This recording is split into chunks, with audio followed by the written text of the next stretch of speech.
What can I do for you, Captain? All systems are operating within acceptable parameters. I am prepared to bring the unreliable into low-altitude orbit. This should prove an adequate test of our flight capabilities.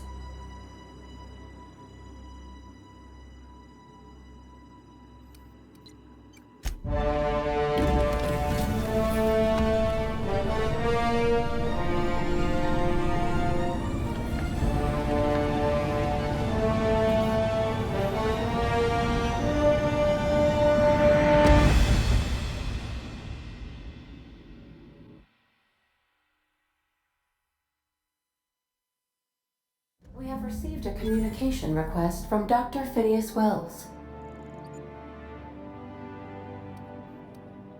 Based on my initial calculations of Dr. Wells's personality, that seems highly unlikely. Aha, there you are. Hale and hearty, and captain of your own ship. I see you're putting the unreliable to good use. Shame about her former captain. Horrible way to die. How are you feeling, by the way? I lost track of you in that cave back there. Experiencing any, unnatural drippage? Perfectly normal side effect of thawing, I assure you.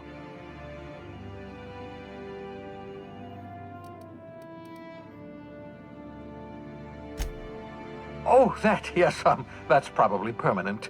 I wouldn't worry about it, though. I'm sure you're fine. What you saw in Emerald Vale is happening all across the colony. Food shortages, lack of supplies, and basic necessities. We're dying. The chairman, the minister, and all their lackeys on the board are to blame. The Hope has some of the brightest minds Earth ever sent us. If we can revive the Hope's colonists, they can help us undo the board's mistakes. They can help us set things right. You need to get to Stellar Bay on Monarch. I have contacts there. They'll help us, find the chemicals to revive your fellow colonists. Gladys Kelly, lovely woman, runs a cozy little black marketing outfit on the Groundbreaker. She can get you a nav key to land on Stellar Bay.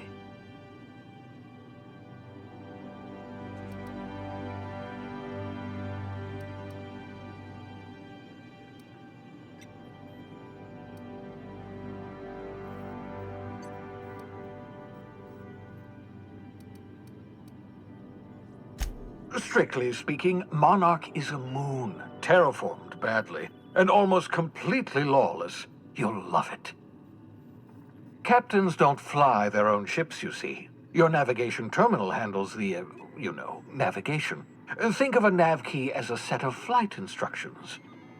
The board's been confiscating nav keys for Stellar Bay, so we must rely on unconventional means of acquisition. Hence, Miss Gladys Kelly.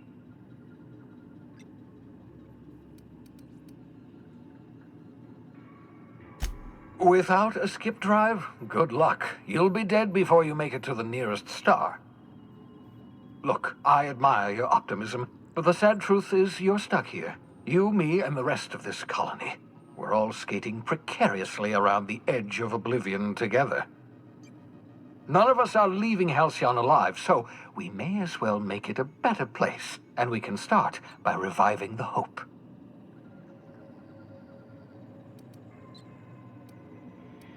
Gladys and I have been doing business for years. Her smuggling credentials are unimpeachable. If anyone can get you a key to Monarch, it's her.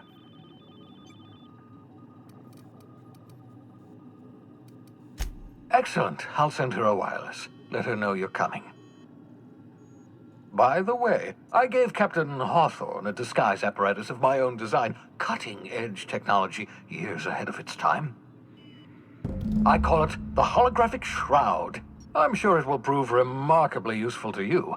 You'll find it in the captain's quarters.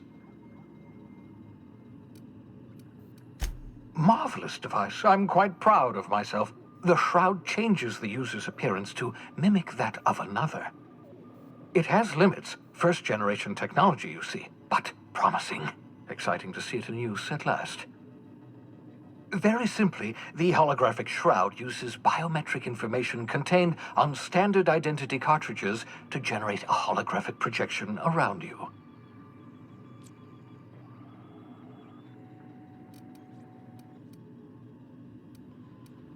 Ha ha ha ha! The beauty is they don't expect it. The shroud is the only one of its kind. We humans have a tendency to overlook the unexpected. Activate the disguise, walk past someone. What do they see? A figure dressed like a fellow employee. Don't act odd. They won't focus on you. Only stands up to a casual scrutiny. Use it too long, bound to flicker, blur, something like that. Movement makes it more likely. Best used in moderation. When you see guards in your path you can't sneak past, for example. Maintain your distance. Act normal. No running, no jumping. Don't draw their attention. If they pay attention, they're more likely to notice flaws in the hologram.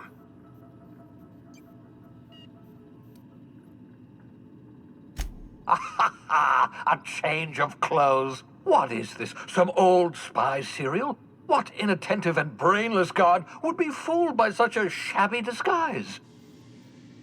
The holographic shroud masks not only your clothes, but your face and fingerprints. It modulates your voice and sweetens your breath.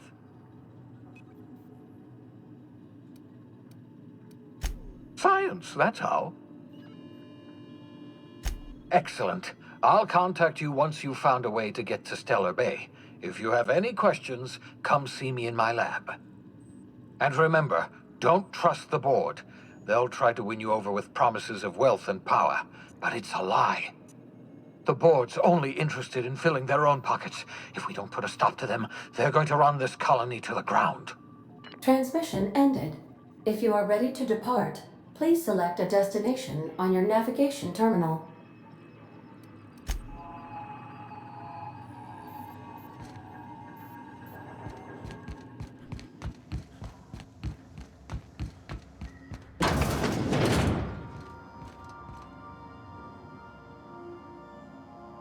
Is it time for your regular daily period of unconsciousness?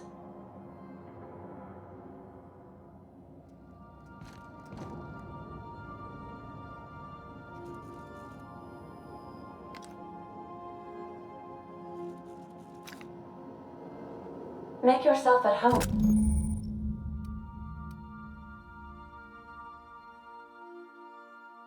Captain?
We have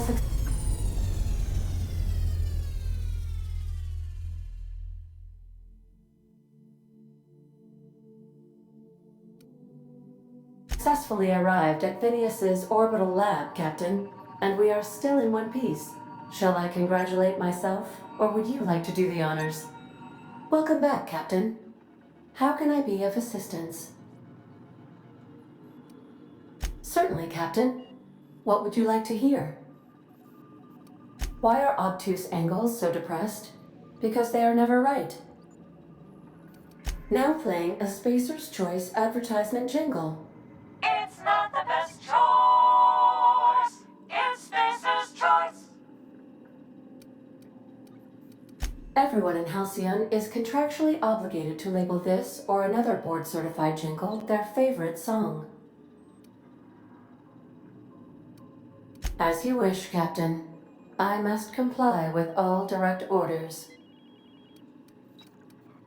I have lots of minutes. Many minutes. Unlimited minutes, perhaps. Providing an adequate power source, I can function indefinitely.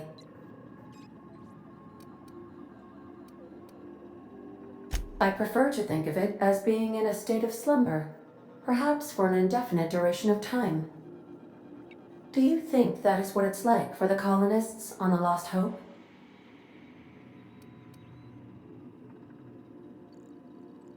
When I simulate myself in such a scenario, I do not find it to be desirable. I think my self-preservation protocols incline me to desire the alternative. Traveling the system with you, Captain.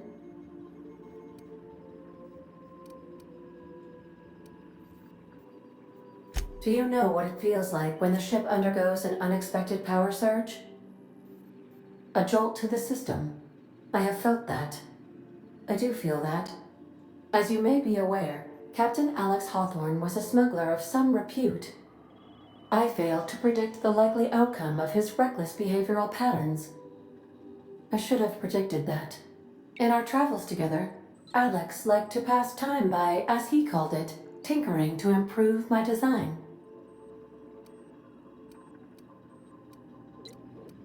If you mean, was Captain Hawthorne my first? Yes, he was.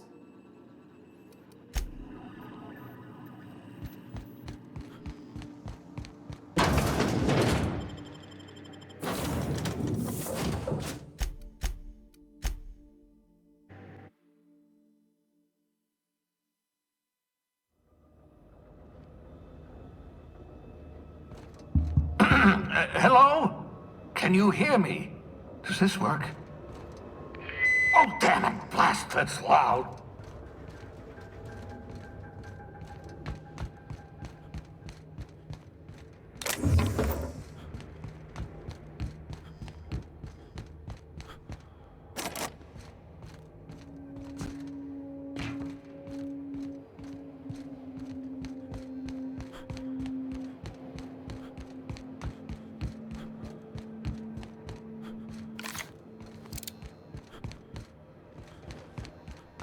I'm just securing my ongoing experiments.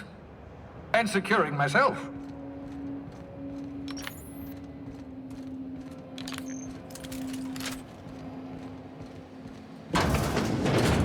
Mind the mess. I haven't had a visitor since, in fact, I've never had a visitor.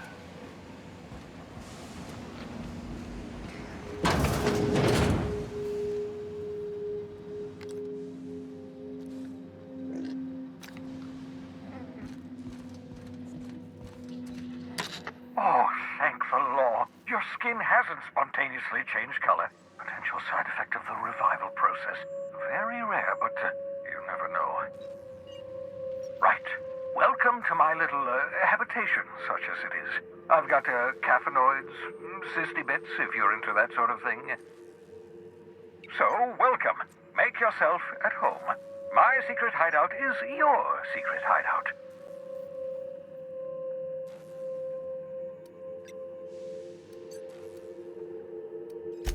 Not at all, my intrepid accomplice. I should thank you for tolerating my somewhat brusque manner. I only regret that I couldn't save more of your fellow settlers, what with being hunted by the board, and emptying my supply of necessary chemicals. Of course. What's on your mind? Oh, it's not you. I do experiments in that room. Some of them get quite scientific. The unexpected is to be treasured, but from a safe distance. Regardless, it's quite comfortable in here, you know. I have my beans, have my caffeinoids, plenty of toilet paper. Absolutely. Let's talk. No, and I've been trying very hard to avoid making eye contact. Nice to meet you, Dr. Wells. I'm Parvati Holcomb. Wait, not another word. I don't want to know your name. I don't want to know who you are. Let's just enjoy our plausible deniability while it lasts, shall we? Why don't you just invite the entire colony to my secret, carefully concealed laboratory? It isn't as if I wanted privacy.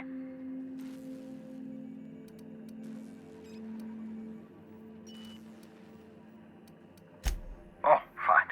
As long as you're vouching for their character and they aren't touching things. For what it's worth, I am pleased that you found a crew, such as they are. You're a talented scientist, after all. Our kind has always been incredibly popular.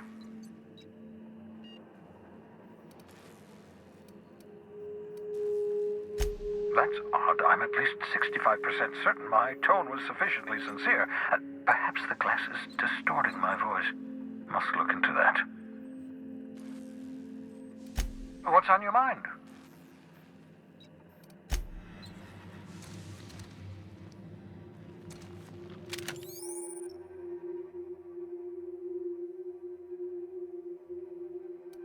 Aha! I see you found my portable molecular compression device, better known as a shrink ray. Find a target, point, shoot. Your target will shrink down into a manageable size, whereupon you may commence beating them to a pulp. Feel free to try it on a marauder sometime.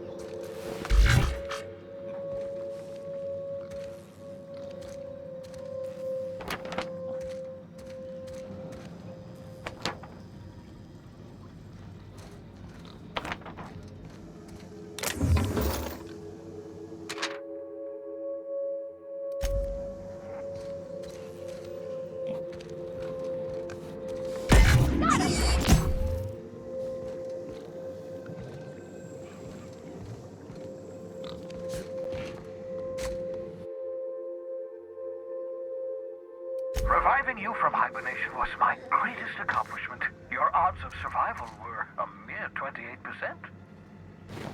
Ah, your old hibernation mask. Had to remove it, you know, in case...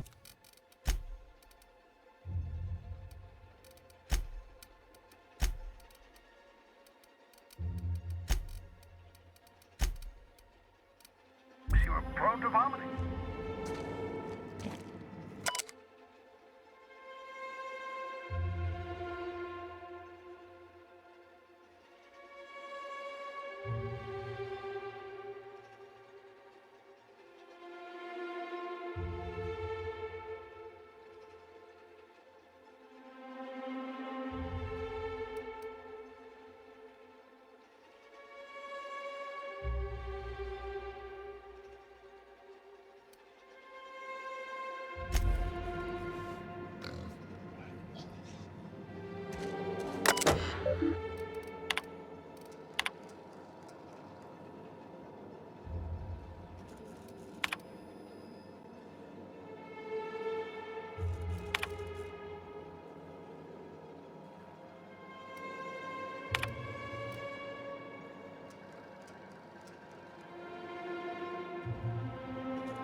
Careful, that's my communications terminal.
I've shut off the visual feed from my ocular inputs in the captain's quarters, so you're free to disrobe whenever you'd like.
The Groundbreaker has approved our request for docking, Captain. You're free to disembark. Welcome back, Captain. How can I be of assistance? What part of the colony would you like to discuss? We're cleared to dock with the Groundbreaker if that's your desired destination. If we're going there, please be sure all docking forms have been filed in triplicate and fees have been paid. The Mardettes take their docking laws quite seriously. The Groundbreaker was Halcyon's original colony ship. It has since been repurposed as a service station in the Lagrange point of the system.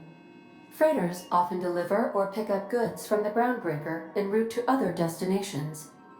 The city ship hosts an array of cargo bays, factories, housing sections, and more. Many of Halcyon's companies maintain office spaces with stationed representatives in what is considered a truly neutral territory within the system. If we're going there, please be sure all docking forms have been filed in triplicate and fees have been paid. The Mardettes take their docking laws quite seriously. I can, yes. Let me add that to my list of 1,435,498 tasks I am simultaneously executing in order to run our ship. Order does not compute. Nevertheless, I will endeavor to execute my current and future tasks without lip.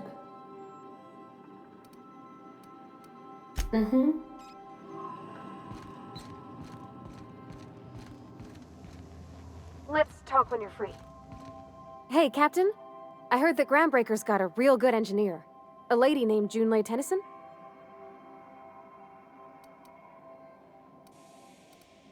I was thinking that maybe I ought to meet her. If you got time to swing us by, I mean. I don't got much experience fixing actual spaceships. I bet you a can of Borston beans she could teach me all manner of stuff.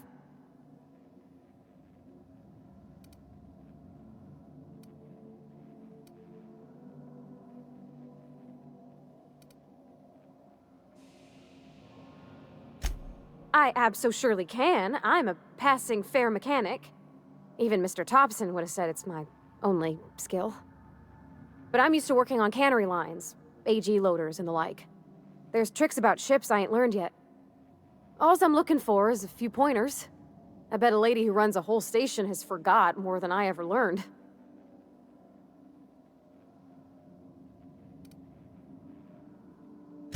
Gosh, no, Captain. I aim to stay so long as I'm welcome. I figured Junlei and I could confabulate over wireless, or by message. And maybe when we put into Groundbreaker, I could stop by to visit her sometimes. But only when you don't need me with you. Thanks, Captain. I'll be sure to make it worth your time. Did you want to talk about something else?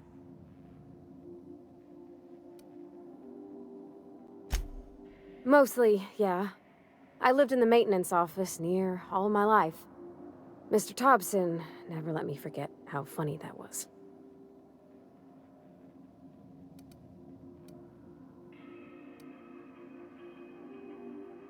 Not on the regular. Once in a great long while, a Saltuna boat would break down on the pad. He'd always bring me along for those. Mostly he did the same as me. Kept Bess, the cannery, running. Turned loaders, plumbing and electricity, some plastering. I never got the hang of that.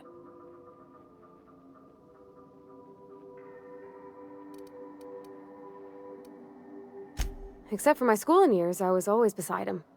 Or tied to him. He used to carry me about in a sling when I was real little. When I got older, he set me to sorting tools and parts while he worked. Later, he taught me simple fixes like busted crate latches.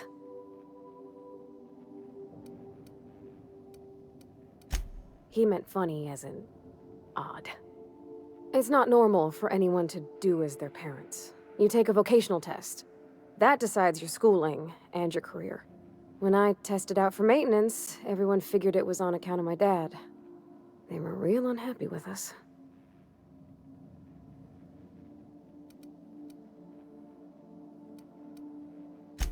Because they were hoping their own kid would get the job and get sent back to Edgewater. When folk go away for schooling, they don't get back to where they begun. Not usually. You go straight to your first job, wherever the company's got an opening.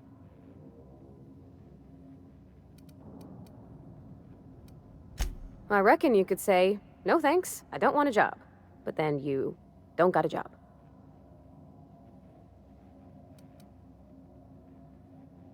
Well, they're powerful good tests.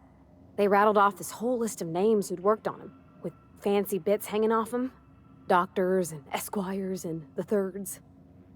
Even if you don't believe they actually catch what everybody's best at, everybody's got to take them. So at least it's fair-ish. Well, I'm good at making things work the way they ought. Not so much at doing such to somebody else's schedule.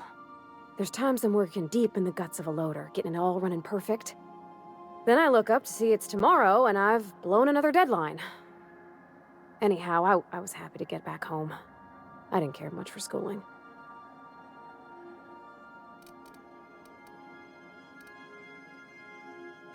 Yep, nothing much had changed.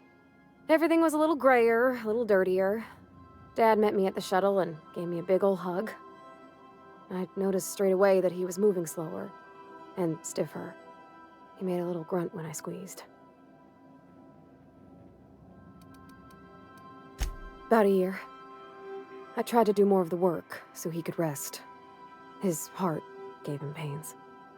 Dad never said that he loved me, you know? I knew on account of him showing it. How he'd stay up late to help with my projects or listen to my fretting.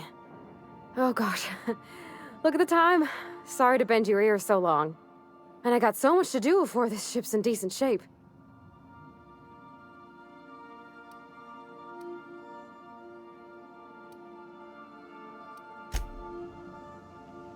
Something busted, Captain? What? You want me to leave? Oh,